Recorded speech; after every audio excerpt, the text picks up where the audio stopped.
Getting breaking news, the latest from Nepal, the death toll in the disastrous Nepal quake has risen now to 1,832.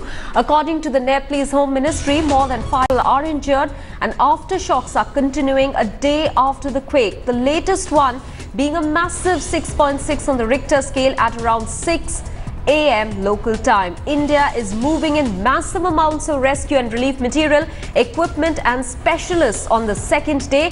4 IF emergency flights have returned from Kathmandu with 534 stranded Indians who have been evacuated. 10 flights are planned for the day with personnel and relief material. Now, first 5 Mi-17 helicopters of the IAF have landed in Kathmandu. One C-17 Globemaster aircraft is getting ready with engineering task force at the Hindan Air Force Base. It will shortly take off for Kathmandu. Our correspondent Amir Haq is at ground zero. He's getting us the latest now. Amir, we understand that aftershocks continue in Nepal. How are people dealing with the situation and the pace of relief and rescue efforts that are on at the moment? We are in Gorkha town of Nepal at the moment, the place which is nearest to the epicenter of the devastating earthquake that happened yesterday. In fact, just a little distance from here is a BDC area of Gorkha district itself called Barpak, which has borne the maximum brunt of the devastating earthquake yesterday. In fact, right now you can see a number of people gathered on either side of roads. These people haven't slept the entire night. They've just kept waiting the entire night outside in the open with their families, and scenes like these you'll be witness to such scenes if you pass through this road. On either sides of the roads, such scenes of destruction and death are very, very visible just about everywhere. In fact, local people and the administration has told us that not just Gorkha district, which seems to be the worst hit at the moment, Lamjung, which is on the other side of Barpak, is also very badly hit. Raswa, Nuwakot, Danding, and of course Kathmandu.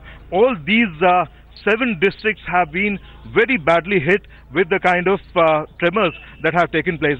In fact, the local people tell us that there have been over 50 aftershocks that have been experienced ever since that devastating earthquake happened yesterday. आप बताइए, जिस वक्त earthquake आया था, उस वक्त आप कहाँ पर थे और कैसा महसूस हुआ था, कितना जबरदस्त था वो? मैं जब अर्थक्वेक हो गया ना, मैं घर में बैठ रहा था उस बार भूकंप आ गया, फिर मैं चला गया। कितना जबरदस्त था वो? बहुत खतरनाक था। 2 मिनट 2 मिनट तक आ गया था। Well, the administration is saying that some 106 casualties have happened here in Gorkha. आपको क्या अंदाजा है कि कितने लोगों की कैजुअलिटी हुई है? 100 से ऊपर बता रहे हैं लोग यहाँ पर। नहीं सर, नहीं, 200 से भी ज्यादा हुआ है। इसका पूरा आंकड़ा इसको निकल के आएगा 4-5 बजे तक आ जाएगा। इसका बहुत ज्यादा क्षति हुआ है। गोरखा में सबसे ज्यादा, पहाड़ एरिया में सबसे ज्यादा गोरखा में क्षति हुआ है। इसका पूरा आंकड़ा आपको 4 बजे तक इसको आ जाएगा। केंद्र जो है भूकंप का, जो एपिसेंटर है बारपाक, वहाँ के बारे में लोग क्या बता रहे हैं आपको? वहाँ पर तो 200-250 वहाँ पर घर, जमा 2 घर वहाँ पर बाकी है। पूरा घर ध्वस्त हो गया। वहाँ पर एक भी घर, जमा 200 घर बाकी हुआ है, सारा घर ढह गया है वहाँ पर। बारपाक और मानबू BDC एरियाज आप बता रहे थे, मानबू के क्या हालात हैं जो लोग आपको बता पा रहे हैं यहाँ से? मानबू में भी 200 और 300 घर है। उधर वो 200-300 घर भी सब नष्ट हो गया है। आप बता रहे थे कि पूरा पहाड़ ही गिर गया उधर। और उस गिर गने से एक हाइड्रो पावर है, इधर हाइड्रो पावर भी बंद हो गया। तो इसके बाद सुन रहा था मैं कि बारिश भी बहुत हुई है और इसकी वजह से बहुत प्रॉब्लम्स आई हैं, क्योंकि आप लोगों का संपर्क पूरी तरह से कट गया है। लैंडलाइंस हो, चाहे मोबाइल हो, टीवी हो, इंटरनेट हो, रेडियो, कोई भी चीज नहीं चल पा रहा है। अभी तो लोग रात भर भी खाना भी नहीं खाया है, किसी को खाना भी नहीं पका, रात भर भूखे रोड रास्ता में सुत रहा है लोग। अब पानी भी पड़ रहा है वैसा ही। अभी तो पूरे अभी न्यूज नहीं आया है, कहीं फोन लगता है कहीं नहीं लगता है। अभी ऐसा ही अब 5-6 बजे तक अब पूरे अब क्लियर था लग जाएगा। अच्छा, ज्यादा नुकसान कहाँ पर हुआ है? क्योंकि शहर में, ये टाउन एरिया में मैं देख रहा हूँ कि जो अच्छे कंस्ट्रक्शन के मकान हैं उनको नुकसान नहीं पहुँचा है, तो किन मकानों को नुकसान ज्यादा पहुँचा है? जो मिट्टी का घर है ना, वही बहुत गिर गया, मिट्टी का घर। एक इधर एक प्लेस है वो उसका नाम वो ठुला आगना बसपाग है उधर भी बहुत क्षति हो गया.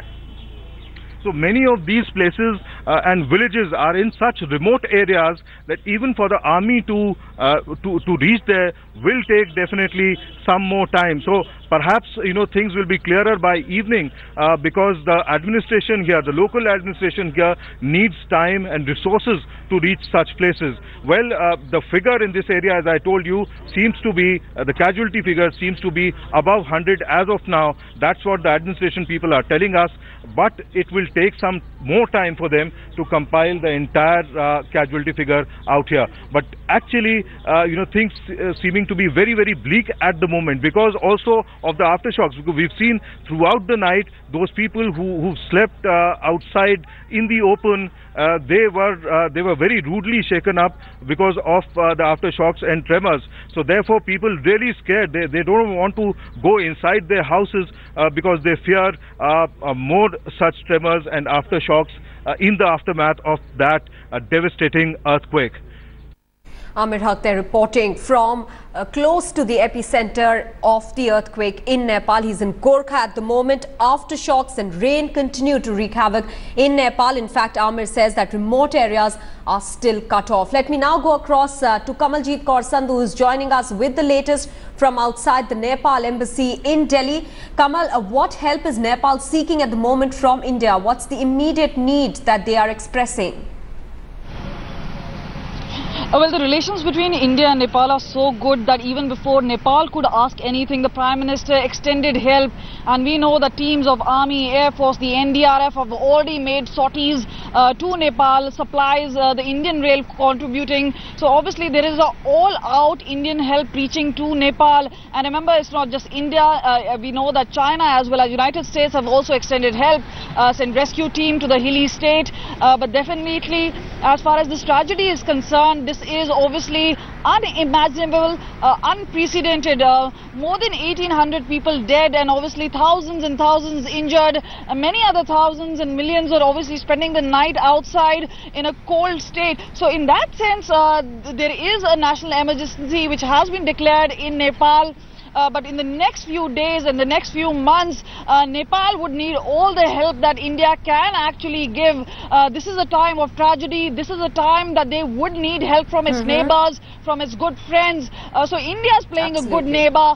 We are already extending a lot of help, and perhaps it's not just about the damage assessment. We know that a team of NDMA was rushed in yesterday to help Nepal really assess the sort of damage there caused by the earthquake. And remember, infrastructure buildings, many of the landmark buildings have fallen down. We also know that there are cracks which have developed in Rashtrapati Bhavan. So perhaps that's the state which will really have to start from the scratch.